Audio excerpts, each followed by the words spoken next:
What he did have was a heritage, one he chose to deny. It nearly cost him his life. Hello, Peter for Sun90 here, or Cyrus, and welcome to my review of Assassin's Creed 3. Now, I'm a huge fan of the Assassin's Creed series, and was mostly anticipated for Assassin's Creed 3. My overall fondness of the series is that it got probably one of the best environments to explore in this genre of gaming, well, to me personally. Also, after the series got a pretty good story, characters, and the actual gameplay is pretty decent, and I have to say that the overall series is pretty fun.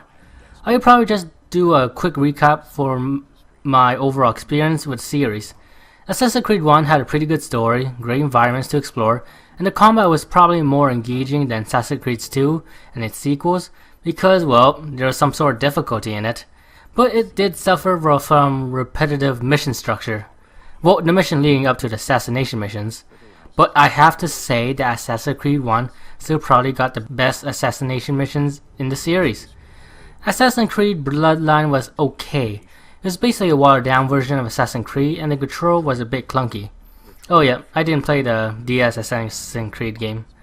Assassin's Creed 2 was much improved, with much more stuff to do, more mission variety, more assassination techniques, introducing more hiding spots, and having basically what Assassin's Creed 1 has. But I did feel that the combat was a bit too easy. The story and characters was also great, especially with the ending. Assassin's Creed Brotherhood was also a pretty good game, with introducing a couple of mechanics like assassin recruits. It also had a pretty good story with the main villain of the second game. Assassin's Creed Revelation was meh. The mechanics they introduced in this game wasn't really good, and didn't really improve the game, like the tower defense minigame, and the story was decent. But I have to say that Revelation's ending was at least on par with Assassin's Creed 2. In terms of wow factor. And for Assassin's Creed, that's saying something. Now that recap's out of the way, let's talk about Assassin's Creed 3. Having done a playthrough of it, I would like to give my overall opinion on it. Thus this video. So without further delay, let's begin this review. Assassin's Creed 3 is an action-adventure game that is both developed and published by Ubisoft. It is available on PS3, 360, and PC. Note that we'll be reviewing the PS3 version. He stands at the entrance to this long-lost place, armed with the knowledge of Altair and the abilities of Ezio. He holds in his hands the apple of Eden, and we stand at his side, ready to support him however we can. His name is Desmond Miles, and he has brought us to the end. Haytham, you should have come to me. We would have found another way. Yes. But then you would have known. Graphically, the game looks decent. The character mods, different type of items you see when you go through the game world, etc. looks improved from the last Assassin's Creed game, but isn't really a big leap. There are some areas where it looks meh, but for the most part, it looks pretty good. The overall graphics aren't the best, but they're still enough that it's a visually pleasing game. The environments look fantastic. There are 4 main hubs in the game, which are the Homestead, the Frontier, Boston, and New York, and the areas look great and detailed. They also look pretty unique from each other and are pretty huge, which will prompt you to go explore the environments a bit.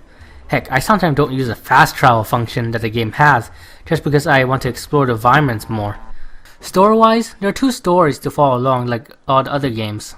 The first is Desmond's story, which takes place after Assassin's Creed Revelation, where groups of protagonists are trying to stop a catastrophe that threatens the entire world, and their only clue to stopping it lies in a long-forgotten cave, which was shown by the ones who came before, who was an advanced civilization that came on Earth, but got wiped out by the same catastrophe that's going to hit Earth at the present time. When our mayor band goes in the cave, they find a mysterious gate. They deduce and hope that whatever lies behind the gate will help them save the world from the catastrophe. But, as you know it, they don't have the key to the gate. But it seems that one of Desmond's ancestors actually had the key to the mysterious gate, so that means Desmond will have to go to the Amulet, which is a machine capable of letting a person relive their ancestors' lives in a matter of hours, and find out where his ancestor put the key, and hope they can still find it in our current time. The other storyline in Assassin's Creed 3 revolves around the ancestor that Desmond is living through. Well, I should say ancestors, since this time you play as 2 people, or Haytham and Connor. You play as Hathan for the intro arc and Connor for the rest of the game. The overlying story is set during the American Revolution, where you play as Connor, who tries to protect his tribe during the American Revolution. I would also try to explain Hathan's story more, but I think it's more enjoyable to go through his story blind, especially when you're near the end of his arc, since ending a Hathan story arc is one of the best plot twists in the series, and for Assassin's Creed, that's saying something. Overall, I see the story on both fronts are pretty good.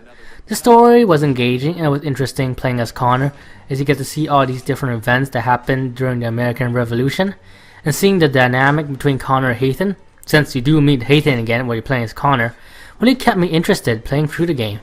Desmond's story was also pretty decent, though I was probably more enthralled in Connor's story.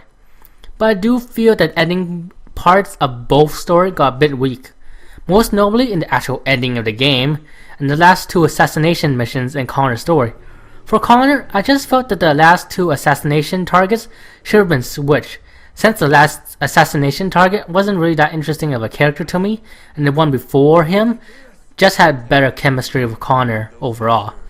Now for the actual ending, it doesn't really bring much closure. It brings a close to Desmond's story, but it's just practically a Scream sequel, which is kinda disappointing, as I was looking forward to the Assassin's Creed series ending with Assassin's Creed 3, and the ending overall was kind of anticlimactic. But overall, I still have to say that I really enjoyed Assassin's Creed 3's story. The characters in Assassin's Creed 3 are also pretty good, but I would probably focus on the one I really like. Firstly, I should explain Connor's personality. Well, he has a strong sense of heroism. He's basically more the image of a hero in comparison to Ezio Altair in terms of personality. While he is focused on trying to save his tribe, he always tries to do the right thing for the people around him. But because of his strong sense of heroism, he's pretty naive around the world and society in general. As a result of both his heroism and naivete, he strictly sees the world in black and white initially. Overall, I say he was a pretty likable character, and seeing how his idea of heroism clashed with the story was pretty interesting. The side characters are pretty decent, but there are two things I really like about the supporting cast. One is that they actually give characterization to the assassin recruits. This is a major plus to me and actually got me connected to the assassin recruits, compared to Brotherhood and Revelation. Next is I simply love the Homestead characters.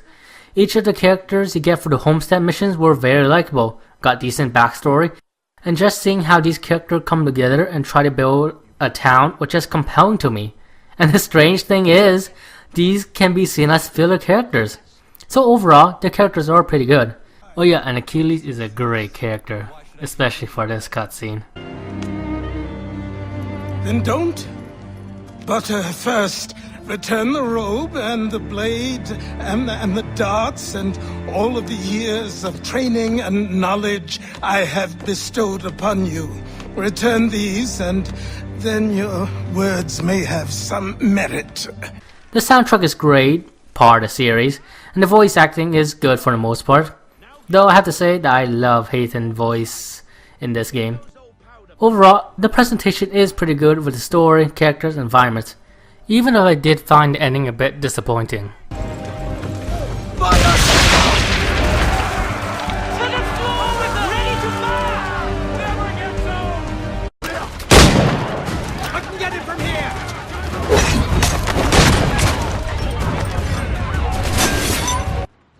The first thing I go into for the gameplay portion of this review is the high and low profile mechanic that Assassin's Creed 3 has, and also the free running one, because the free running is basically tied to high profile actions. It's pretty much the same thing that most of the series has, but with a few tweaks, the controls are a bit simplified. You're able to go both in high and low profile actions in Assassin's Creed 3. Low profile actions will do actions that are slower than high profile, but will draw less attention to you from the guards, while high profile actions, which can activate R1, will let you to be able to climb buildings, run. Basically the whole free running mechanic will draw the guard's attention. Each action you can do in either low or high profile is tied to a face button, such as fast walking or jumping is activated by the X button, stealing and tackling is tied to the O button, and etc. There's also the stealth mechanic added to the mix, with hiding spots, being able to blend into crowds, etc.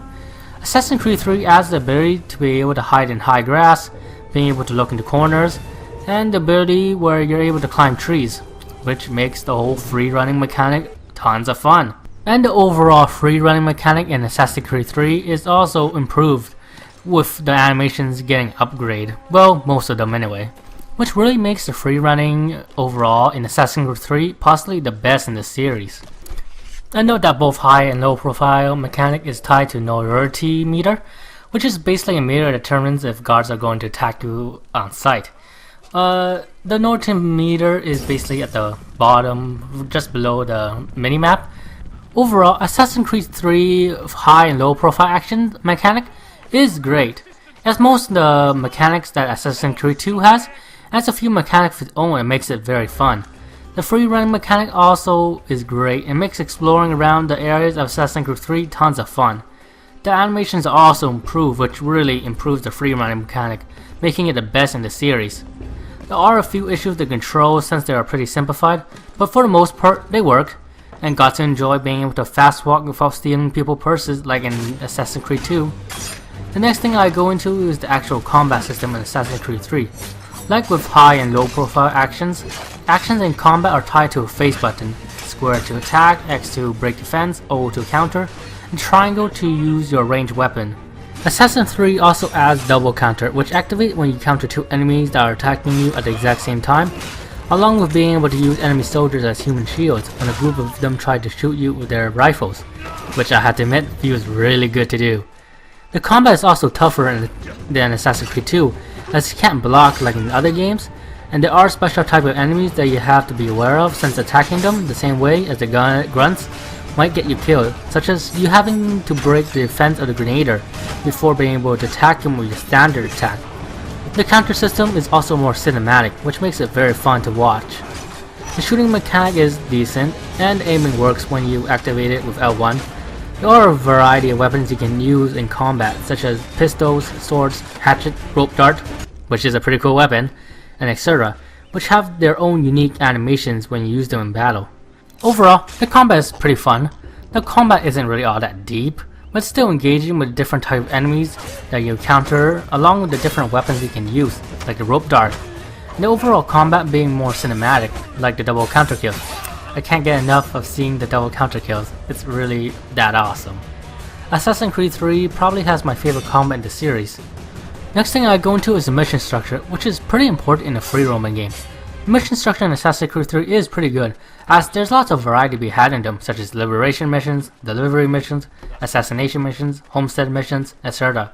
Even the main missions are pretty varied, and pretty fun to do, such as one mission where you have to go through a town that's being bombarded with cannon fire, or a mission where you have to sneak into a fort without being seen through a blizzard.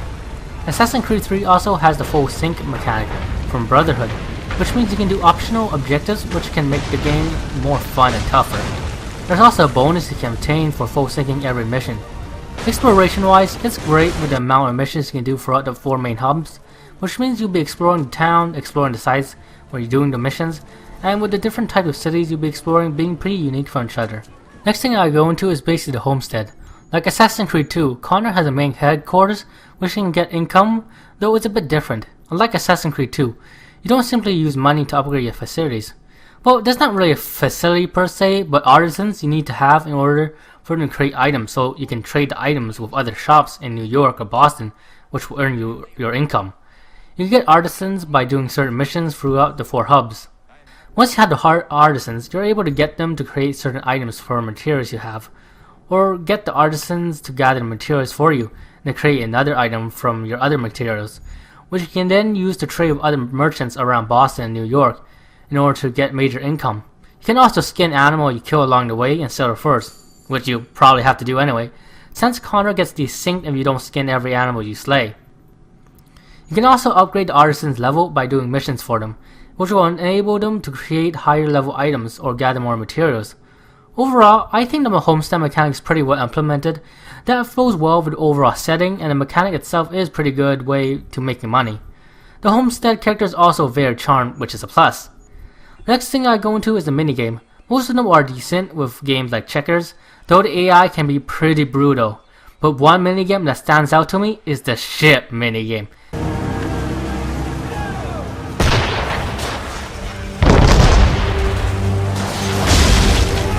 The ship minigame is simply awesome. The is probably one of my favorite minigames I've played this gen. It just feels great sailing through the waters and bombarding other enemy ships with cannon fire and trying to steer clear of the enemy cannon fire at the same time. You can also upgrade the ship for money. Next thing I go into is the assassin recruit system. It's pretty much the same one in Brotherhood and Revelation. We're able to get them to do certain actions for you. You get them to do missions for America, and which will get them experience and earn you a bit of money. But there also adds a few more abilities, and the assassin recruit missions are pretty unique from each other, which is a plus. There are only 6 assassin recruit missions, but each of them got their own unique mission structure, and each of them teach their own unique actions, which is a major plus to me. Such as one assassin recruit mission is primarily targeted around how to use the bodyguard ability, while another is how to use the lure ability. It makes doing each assassin recruit mission very fun and not as repetitive as the other games. The overall gameplay is great, but there are 3 major issues. The first is the first 6 sequences. The first 6 sequences, while interesting in terms of story, is pretty boring in terms of gameplay, since the first 6 sequences is basically one large tutorial. The tutorial doesn't even really explain all the new mechanics well, such as the recruiting assassin recruit. In order to recruit an assassin recruit, you need to do all the liberation missions in a specific area, in either New York or Boston. But the game doesn't really do a good job of telling you that, so yeah. The second issue is the menu interface system is a bit clunky. The overall presentation of the user interface is pretty nice, but it's also very time consuming. Such as selling one type of stuff will automatically get me back to the menu before that.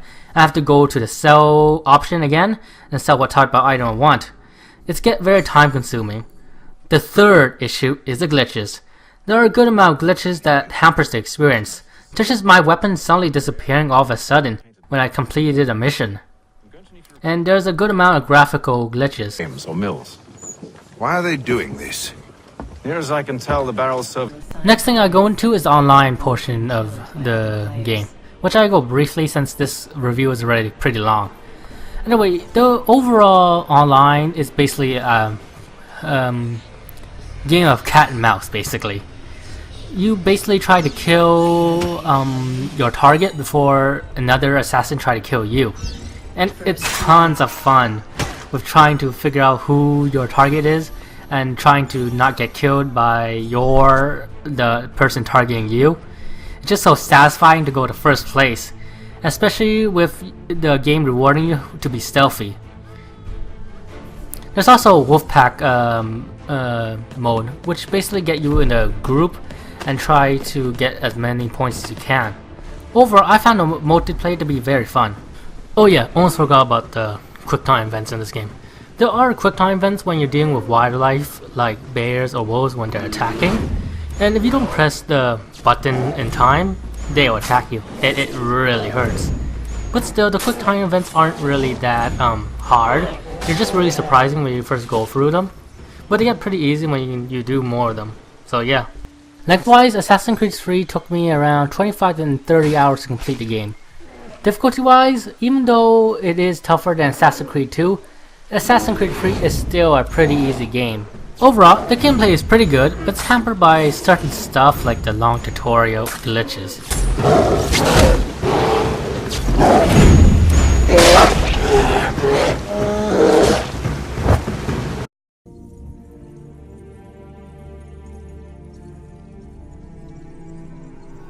Overall, Assassin's Creed 3 is a pretty good game.